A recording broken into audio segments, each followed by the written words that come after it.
think this is on. Okay, so hello, this is Mark Herman. And what I'm going to try to start doing is shoot these like what I call video shorts. These are inspired by Gary Mingle, known as Ardwolf, and Kev Sharp of Big Board Gaming, where I'm just going to kind of do some short pieces on my upcoming game, Army of the Potomac, and other projects going forward. But this is an experiment, and hopefully folks will find this useful.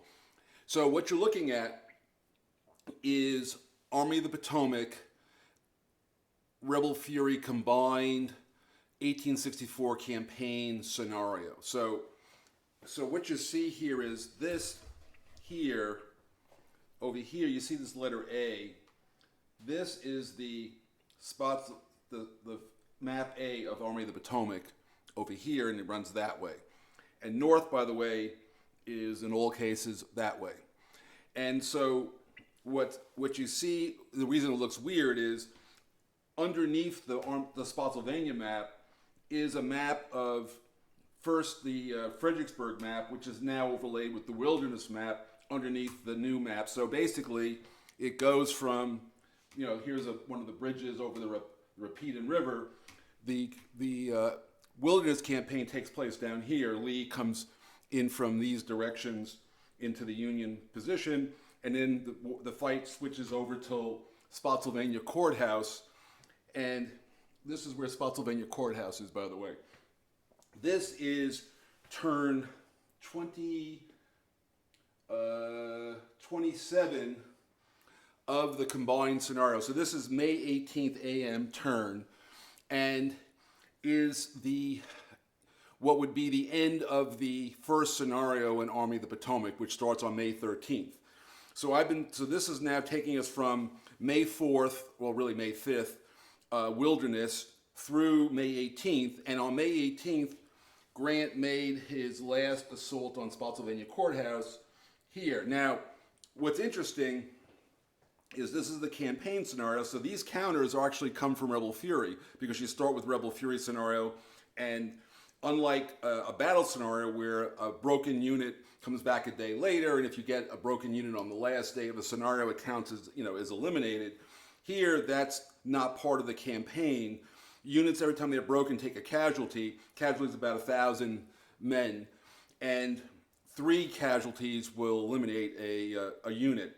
And as you generate casualties, you generate replacements, and they are, if I can see it, it's kind of, I don't want to move the camera too much, but here, I'll move it into the shot.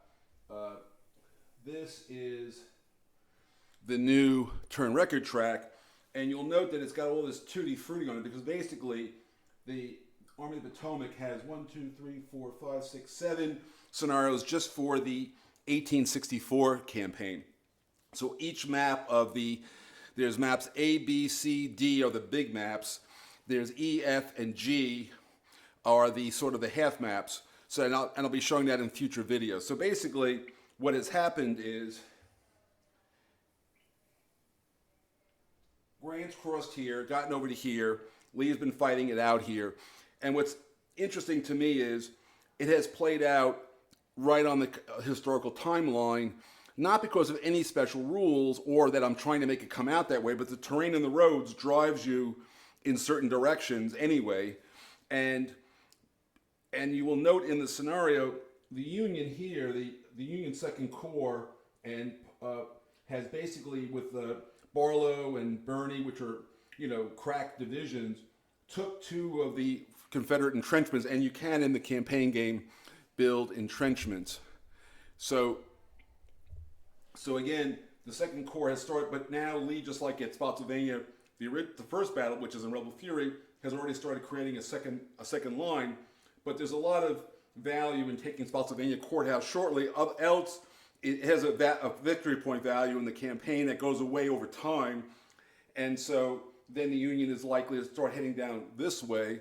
And I'll show you, map B is that way, B, C, D. And if you go this way, you go down 3 maps, you're at Richmond at the half mile per hex scale.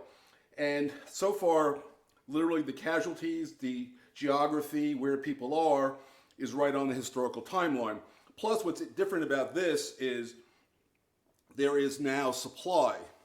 So this is the Union wagon train, and is it in the shot? I think it is. Yes, and this is the Confederate cavalry train. And the way logistics works is the wagon train, by the way, is unlike an HQ, which is sort of the intent. That's Grant. Lee is right under here. This is the beginning of the turn, so he's going to be coming off in a second and being redeployed because it's the beginning of turn 18 a.m. So the Union broke through to here. He'll have to come away from there, and he'll have to be replaced back over here somewhere. Grant is okay where he is, and what's going to happen is, anyway, supply. So as long as the wagon train, which is a physical thing, you can rate it and all that, is connected back to a railroad depot, which is, in this case, is off map on the off map track, which is, yeah. So the Union Railroad Depot is over here, and the Confederate Railroad Depot is on map B down on Hanover Junction, and there's a rail line, and so as long as your wagon can connect without any interruption back to the railroad depot, and as long as it's within range of your HQ, which it is, you're in normal supply. If you cannot meet those conditions, and a wagon train is treated like a detachment, you can withdraw it. But in the turn that your line of supply is interrupted, you're under extended supply, which means you basically have less ammunition, and so you can only fire one artillery round that turn, that half a day turn, and your units are going to have 2 column shifts against them for small arms ammunition supply problems. So again, and it usually takes, if your supply line is disrupted, it takes 2 or 3 turns. When units get, and by the way, and unlike Rebel Fury, hopefully my hand, I'm just trying to find here, there are casualty markers. So units take casualties, and so again, you get replacements, you have casualties, you get, when your artillery ammunition runs low, you get new ammunition based on, you can get it, usually you'll get it within 3 turns or 2 turns based on a die roll. But basically, and by the way, the game plays very differently in the campaign versus a battle scenario, because in a lot of the battle scenarios, you have the ammunition, and people tend to use it very prodigiously. In the campaign game, you start to run low, and you resupply and such that you start to get this asymmetric supply situation with artillery ammunition. And so there is a lot more opportunities for combat at times when the other guy's low on artillery ammunition, you're flush, and you're able to push things harder, or vice versa. You have to sort of slow down your tempo of offensive operations because you don't have a lot of artillery ammunition available, and you're waiting for a resupply. So again, plays very differently, and very happy with where things are. It's in final production. Here are the new core rules, but they're identical to the Rebel Fury rules, with the one exception, or a few exceptions. Hopefully you can see that, this area right here. There are 3 bullet points. They basically refer to some clarifications on cavalry.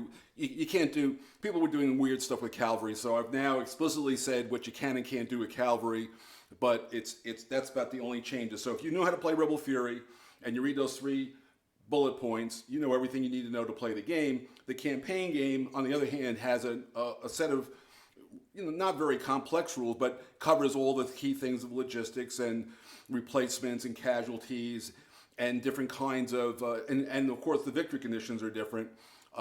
So there you have it. I will now end this video. I think that's one of the things I got from watching, Gary and Kev. And I'll do some more videos starting with the campaign game as it starts with Army of the Potomac, in case you didn't have Rebel Fury. So back to you in a little bit, but hope you enjoyed the video and you got something out of it.